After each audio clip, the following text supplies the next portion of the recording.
শুভ সকাল বলবো না বন্ধুরা, শুভ দুপুর। আজকে দুপুরে রান্না কি হচ্ছে তোমাদের সঙ্গে শেয়ার করবো। অনেকদিন রান্নার ভিডিও করা হয়নি, তো আজকে ইচ্ছে হচ্ছে রান্নার ভিডিও করব। তো এখানে আছে মাছটা ভেজে তুলে নিয়েছি, আর নিয়ে এসছে কাতলা মাছের মাথা। তো মাছটা দিয়ে কি রান্না হবে দেখি। পুঁই শাক করবো, তো পুঁই শাক করার জন্য পুঁই শাকটা এখানে ভাপিয়ে নিয়েছি। এই যে আমাদের এখানে কারেন্ট নেই, আমি এমার্জেন্সি আলোতে রান্না করছি, খুবই অসুবিধা হচ্ছে। আর এই যে কুমড়ো, আলু, বেগুন সব কেটে নিয়েছি পুঁই শাক করার জন্য। তো পুঁই শাক করবার জন্য এখানে প্রথমে কড়াইতে মাছটা ভেজে তুলে নেওয়া হয়েছে, আনাজ ফানাজ সব কাটা হয়ে গেছে। এবার কড়াইতে তেল গরম করতে দিয়েছি, তেলের মধ্যে এবার দিয়ে দেবো তেজপাতা, শুকনো লঙ্কা আর 5 ফোড়ন।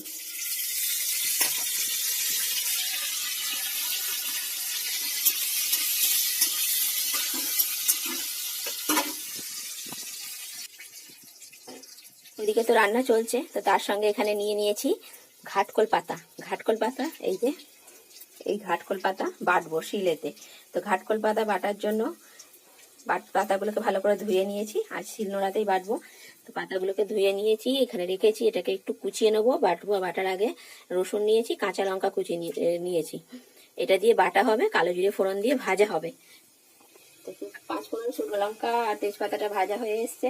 এরপর এর মধ্যে দিয়ে দেবো পেঁয়াজ কুচি। পেঁয়াজটা দেওয়ার পর এটাকে ভালো করে ভেজে নেবো একটু।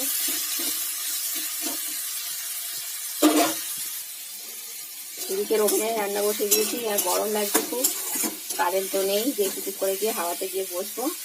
এখানে উচ্ছে আলু ভাজা বসে দিয়েছি, ওদিকে পুঁই শাক করবো। দুটো রান্না একসঙ্গেই হবে।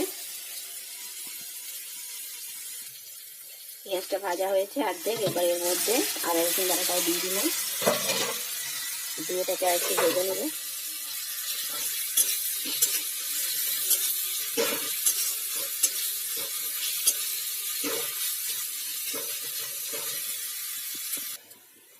তার সঙ্গে এটা বাটাটাও শুরু করে দিয়েছি, বাটতে তো হবে, তো বেটে নিচ্ছি এটাকে। এখন থেতো করা হয়ে গেছে, আদা রসুন আর কাঁচা লঙ্কা দিয়ে বেটে নেবো।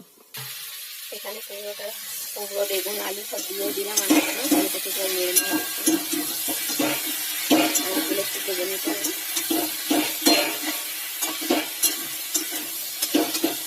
অনেকগুলো ভাজতে ভাজতে এর মধ্যে সঙ্গে হলে দিতে হবে। এদিকে উচ্ছে আলুটাও ভাজা হয়ে গেছে, এবার নাড়িয়ে নিতে হবে এটাকে। আর এখানের মধ্যে কোনো লঙ্কা গুঁড়ো আর কোনো দিয়ে এটাকে আরেকটু নেড়ে নিই।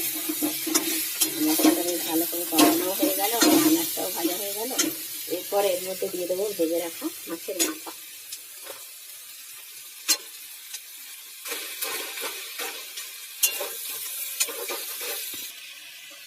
মাছের মাথাটা দিয়ে দুধটাকে ভালো করে কষানো হোক।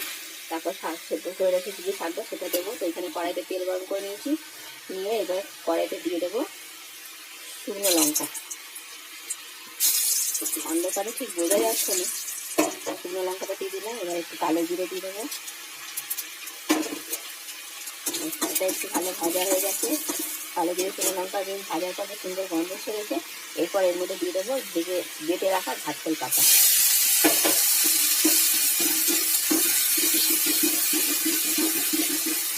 দিয়ে এর মধ্যে সামান্য নুন আর হলুদ দিতে হবে। এর মধ্যে সামান্য নুন আর হলুদ দিয়ে দিয়েছি, দিয়ে এটাকে এবার ভালো করে নেড়ে নেবো। নিয়ে এটাকে এখন ভাজা হওয়ার সময় দিতে হবে জিনিসটা।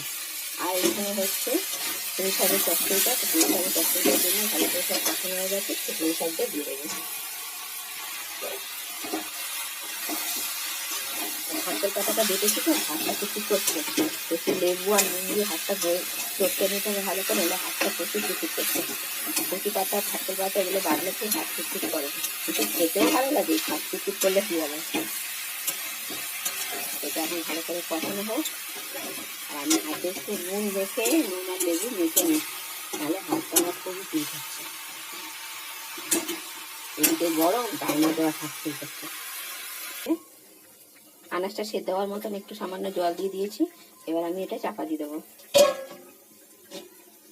আর এদিকে পাতা বাটাটা হচ্ছে হোক।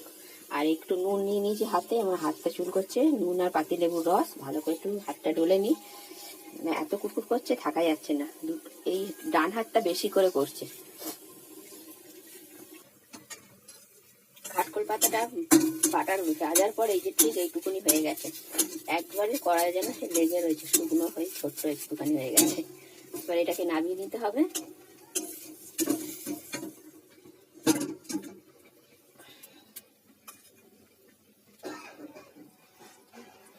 নামিয়ে নিয়েছি, এবার কড়াইতে তেল দেবো। কড়াইতে তেল দিয়ে দিয়েছি। এবার আমি মাছের ঝালটা করবো। মাছের ঝাল করার জন্য এখানে পেঁয়াজ বাটা, আদা বাটা, রসুন বাটা নিয়েছি। একটা আমের 4 টুকরোর 1 টুকরো আম নিয়েছি, এটা গ্রেট করে দেবো। আর ক্যাপসিকাম কুচি, টমেটো রয়েছে। তো এখানে তেলটা গরম হয়ে গেছে, পেঁয়াজ বাটাটা দিয়ে দিলাম।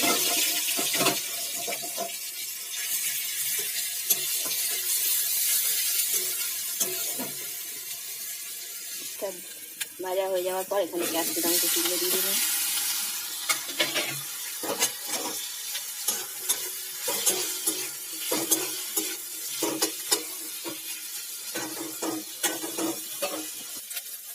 পেঁয়াজ ক্যাপসিকামটা ভাজা হয়ে এসেছে। এবার এর মধ্যে গ্রেট করে রাখা আম, আদা, রসুন সব একসঙ্গে দিয়ে দেবো। দিয়ে মশলাটাকে ভালো করে কষিয়ে নেব। সবটা এখানে সেদ্ধ হয়ে এসেছে। এবার দেখে নিই, এই যে আর এই যে অল্প অল্প জলটা আছে এটা শুকনো হবে। আর নামানোর সাথে মিষ্টি আর ভাজা মশলা গুঁড়ো দেবো। আর এখানে মাছের ঝালটা করার জন্য সব কিছু দেওয়া হয়ে যাচ্ছে মোটামুটি। টমেটোটা আমি অন ক্যামেরায় দেখানো হয়নি, ওটা অফ ক্যামেরায় দেওয়া হয়েছে। এরপরে আমাকে দিয়ে দিতে হবে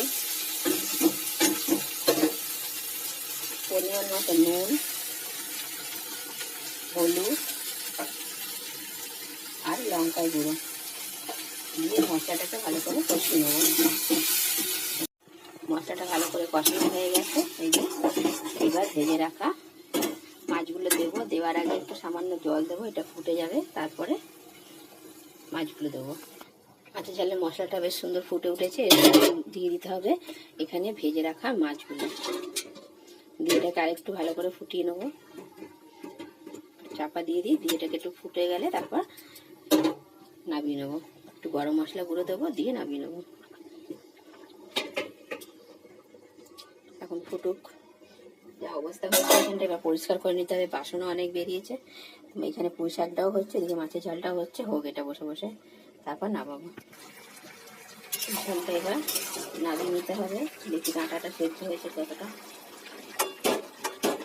হয়ে এসছে। এবার ঝোলটা একটু যখন ঝোল রয়েছে, মশাকে জল বেরোচ্ছে, দেখি নামিয়ে নিতে হবে। আর এদিকে মাছের ঝালটাতে কাঁচা লঙ্কা দিয়ে দিয়েছি, হয়ে এসছে, নামিয়ে নেবো। আর একটু সামান্য দিয়ে দিলাম গরম মশলা গুঁড়ো। পুঁই শাকটার মধ্যে সামান্য একটু চিনি দিয়ে দিলাম। শাক মানে একটু মিষ্টি দিতেই হবে, মিষ্টি মিষ্টি দিলে চটকে চটকে বেশ ভালো লাগে। আর এতে একটু দিয়ে দিলাম গরম মশলা গুঁড়ো, দিয়ে এবার নামিয়ে নেবো।